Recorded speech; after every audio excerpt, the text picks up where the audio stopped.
None of these folks come from the middle class or are in the middle class, but more importantly, none of them have ever started a business before, so they don't understand what it's like at the organic level to start a business with no money, not get paid for 6 months or 9 months or a year, and then try to grow that job and grow that business. They, I believe, see things from the top down, from Beacon Hill, from the corporate world, and you can't fix things from the top down as well as you can from the bottom up. It's about attacking the job problem one job at a time, one business at a time, making our communities work one city and one town at a time. That has been missing for the last 4 years. And really, I know the governor has said that he sees the faces in government when we have to make cuts, but I don't think he sees the faces of the middle class and of the working class when he raises taxes, when the cost of business go up, or when that small businessman is sort of hunched over on a Saturday afternoon going back to work when the rest of Massachusetts on a weekend break. I work on Saturday. The big difference is we have to get far more aggressive about dealing with the cost of government at the state level. I mean, the fact that the state and the governor didn't make the tough decisions to rein in spending and reform state government leaves us with a $3 billion increase in spending and a $700 million cut in local aid and 3,200 fewer teachers working today than were working in Massachusetts 4 years ago. That's not investing in education. In addition, 300,000 people out of work in Massachusetts. 100,000 since the governor took office, and most important of all, Massachusetts lost more jobs in September than any other state in the country on a per capita basis, and any other state except California and New York. And that was the second month in a row in which we lost jobs.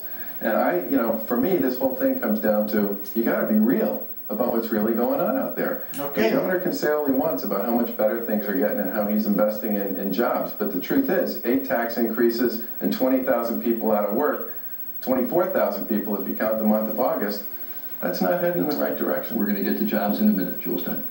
I think what's different, I'd say, in my approach, for one, is that I'm really willing to challenge business as usual. And there's no way, Charlie talks about getting real, there's no way that we will be able to address the needs in the budget or the needs of our small businesses and our families if we haven't conquered the healthcare problem. Healthcare is now 50% of our budget.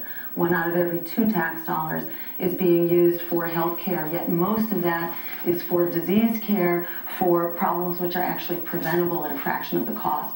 So 2 things on healthcare that I can promote because I'm not a creature of business as usual. One is to go after the massive health insurance bureaucracy, which is adding billions to our cost of healthcare. So by moving to a single payer system right out, we can take out perhaps $2 billion off the cost of healthcare and start to solve our problems for our small businesses. And develop. So one thing I'd say is that rather than focus on what's wrong with their views, let me pick out a couple things I agree with in each of the others. Chicken. Talks about small business costs. Charlie talks about the cost of government. Jill talks about the cost of healthcare. Let me tell you some things we've done in each of these areas. Small business make up 85% of the businesses here. Their 2 biggest complaints are the cost of healthcare and access to capital. And we've done more in these areas than any other administration in a very, very long time. Something called the Growth Capital Fund in terms of cost of access to capital, and then permitting small businesses to buy their health insurance in aggregate through cooperatives to get the same buying power that big businesses do.